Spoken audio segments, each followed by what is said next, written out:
De retour aujourd'hui pour une nouvelle vidéo, un nouvel épisode, je teste des consoles trouvées en vide-grenier. Et c'est la première fois que je trouve en vide-grenier une PS3 d'occasion. Et en bonus crack, la boîte qui va bien avec pour un excellent prix, c'est-à-dire 35 €. C'était à la base 40 €, j'avais demandé à la vendeuse 30 € et on a coupé la poire en deux, c'est-à-dire 35 €.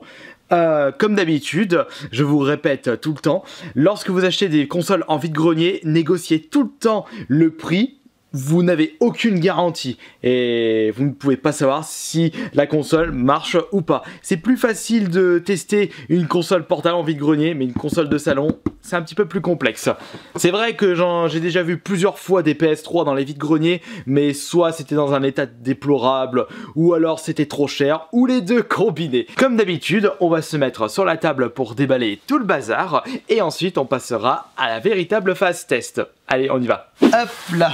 Avant d'ouvrir ceci, une petite anecdote de Chineurs vide-grenier. La première fois que j'avais pu voir une PS3 d'occasion en vente en vide-grenier, c'était à un prix démesuré et en plus c'était pour pièce. La PS3 c'était une 60 Go FAT et en plus elle avait le problème la lumière jaune de la mort. Je sais plus comment on appelle ça en anglais. Je sais que pour la Xbox 360 c'est les Ring Red of Death. Les trois lettres rouges. Voilà, je me souviens. Heureusement, j'ai de la chance avec ma PS3, elle m'a pas encore fait ce problème. Oh, peut-être que sur cette PS3, on a le souci des LED jaunes et du coup la console ne marche plus. Ouh, j'avais oublié ce détail. Mais bon, si tel est le cas, j'ai pu bien négocier le prix de cette console. C'est peut-être également pour ça que la personne la vendait de base à 40 €. J'aurais dû être un petit peu plus méfiant. Bon, on verra ça après avoir testé la console. Et c'est vrai que je n'ai toujours pas vu de PS4 d'occasion en vide-grenier. Faudra encore attendre un petit peu. Et la PS Vita, j'ai dû en voir qu'une seule et c'était limite prix magasin. Donc, nous avons pour commencer une manette. Et c'est ça qui est intéressant dans ce pack. C'est également pour ça que j'ai décidé d'acheter cette console. Bon, c'est vrai qu'il y a le prix. J'ai toujours besoin de manettes de rechange. Et il est très compliqué pour moi, je ne sais pas si c'est votre cas de votre côté, pour trouver des manettes PS3 d'occasion. Je trouve tout le temps des manettes 360 d'occasion. Les manettes PS3 d'occasion, bah ça court pas les rues. Et quand une personne en vend, c'est tout de suite pris d'assaut. C'est vraiment dommage. Et lorsque j'avais récupéré ma PS3 chez mon petit frère, on n'avait pas retrouvé de suite ma manette d'origine, donc j'ai dû racheter une manette neuve. Et le problème, c'est qu'il n'y avait plus de manette PS3 neuve disponible en magasin. Et j'ai dû payer 60 € pour une manette neuve sur internet. J'aurais bien voulu utiliser des bons d'achat de Micromania, mais je ne pouvais pas. Ensuite, les notices. L'ancienne propriétaire a bien rangé la PS3 comme c'était auparavant, donc je pense qu'elle doit bien prendre soin de ses affaires. De toute façon, cela se voit avec l'état de la première manette sortie. J'en ai vu des manettes PS3 dans des états explosés, mais ça, c'était à l'effigie du stand. C'est-à-dire lorsque vous voyez une personne vendre un tas de bordel, limite c'est sorti de la déchetterie, c'est tout sale, vous avez de fortes chances que les consoles c'est pareil. Après, si vous achetez genre une PS3 dans un état déplorable pour genre 5 €, vous pouvez prendre le risque. Et nous avons, pour continuer, les câbles ici. Donc nous avons un câble HDMI, je ne vais pas l'utiliser parce que je suis en train d'utiliser ma PS3 actuellement et je vais réutiliser le câble HDMI. La recharge de manette, comme on va utiliser ceci pour tester les deux manettes et on utilisera un bon jeu de combat pour bien tester tout ça. Un jeu qui utilise tous les boutons d'une manette ou non, peut-être un FPS plutôt. Un sachet plastique là, ça représente quoi ? Non, ça n'a jamais été utilisé. Ah, ça existe. Ça existait encore sur la PS3 Slim, ça. Un câble RCA avec le blanc, jaune, rouge. Oh, ça doit être d'une qualité effroyable. Quand on passe une PS3 sans passer par un câble HDMI. Là, il n'y a plus rien. Là, il n'y a plus rien. Et hop là, cette bonne PS3. Et j'ai pris un risque encore une fois parce que j'ai pas regardé en détail la console, s'il y avait un POC, s'il y avait un élément qui Moi je croyais que, que le port HDMI était de traviole. C'est pour ça que lorsque vous achetez des consoles en vide-grenier, regardez tout le temps, enfin faites le tour du propriétaire de la console. Vous regardez tous les angles, vous regardez s'il n'y a pas des grosses griffures. Bon après ça c'est pas un problème. Si vous voyez des pailles sur un angle de la console, c'est que l'ancien propriétaire a fait tomber la console. Et de fortes chances que la console ne marche pas. Bon, a priori il n'y a pas de souci. Maintenant, on va tester la bête et j'espère qu'elle marche parfaitement. Mais avant de continuer, il nous faut un petit jeu PS3. Qu'est-ce que je peux utiliser pour bien tester les manettes? Je vais peut-être... Ah bah non, j'ai pas envie de tester celui-là.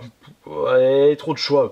Trop de choix, tue le choix. Le problème avec les générations de consoles d'aujourd'hui, lorsque vous démarrez pour la première fois un jeu, vous avez plein d'options, de paramètres à mettre en place, ainsi que les cinématiques du mode histoire. Vous savez quoi? On va prendre un jeu de combat, je vais essayer de choper mon Street Fighter.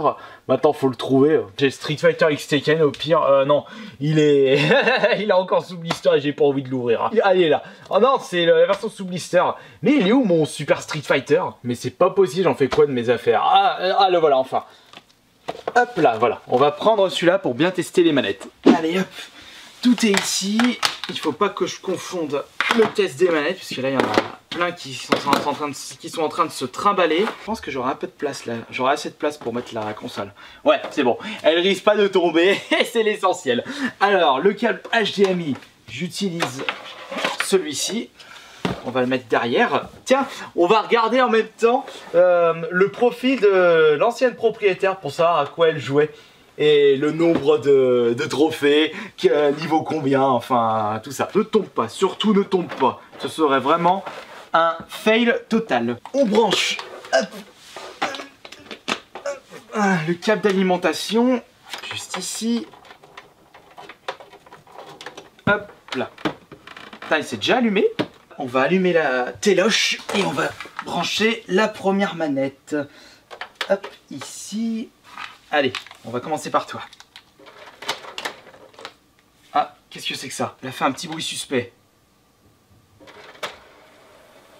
Ah, il y avait un jeu dedans. Call of Duty Modern Warfare 3. Le CD seul. Ok, bon bah, c'est génial, j'ai gagné un jeu en loose. Un jeu que je possède déjà. Actuellement, mise à jour automatique. Oh non. Pour l'instant, la console a démarré sans problème. Mais le plus important lors d'un test de console, c'est si la lentille marche ou pas. On va quand même regarder le profil. Minobus, Lélé, NES du 69, Rebalou 911. Moi, ce que je veux voir, c'est les trophées. Collection de trophées. Alors, nous avons, pour l'ancien propriétaire, BioShock, Black Ops, Arkham City, Uncharted, Black Ops 2, Red Dead Redemption, Sniper Elite, Heroes Over Europe et Modern Warfare 3. Presque que des jeux de guerre, des jeux d'adultes. De toute façon, la PS3, il y a presque que ça, que des jeux d'adultes, Peggy 16, Peggy 18. Mais là, je sais pas quel profil on a. On a le profil U667, je pense. Bon, on va tester maintenant le Street Fighter avec la manette, en espérant que cela fonctionne correctement.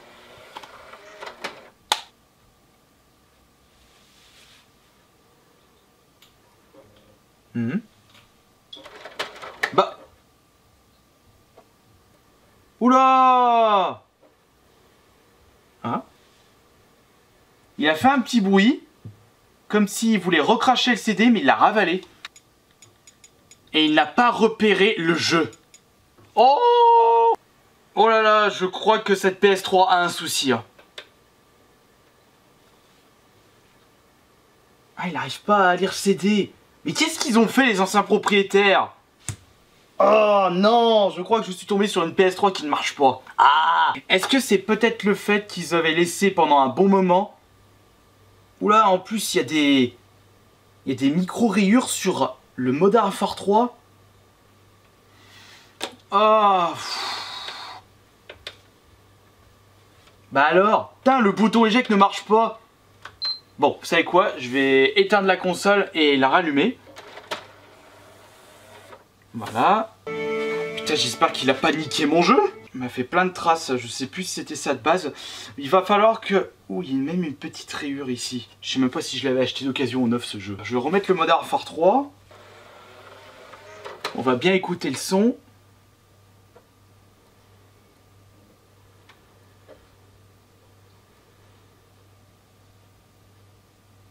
Ça fait comme un bruit.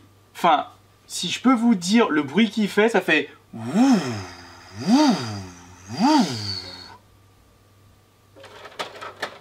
Et là, il veut le recracher, mais il le ravale. Non, il n'arrive pas à lire les Blu-ray. Et là, il veut le recracher, mais il le ravale. Cette PS3 a un énorme souci. Et comme je ne suis pas bricoleur, je ne pourrais même pas réparer ce truc. Faudrait peut-être que je regarde un petit peu sur internet comment réparer ça. Faudra ouvrir ce truc, mais je ne suis pas spécialisé là-dedans. Impossible pour moi de réparer ça. Du coup, je comprends pourquoi la personne vendait sa PS3 pour une misère, pour 40 € de base. Heureusement que j'ai pu négocier à 35 €, car pour 35 €, j'ai pu avoir 2 manettes, plus un câble pour charger. Donc bah je fais avec, ma foi. Et quand on regarde le prix des manettes d'occasion, c'est aux alentours de 25 €, c'est 50 € les 2 manettes. Donc ça compense. Heureusement qu'il y avait 2 manettes et pas une manette avec cette console. Bon bah ma petite PS3, tu marches pas. Il va falloir faire quelque chose pour... Allez, à la prochaine et dommage.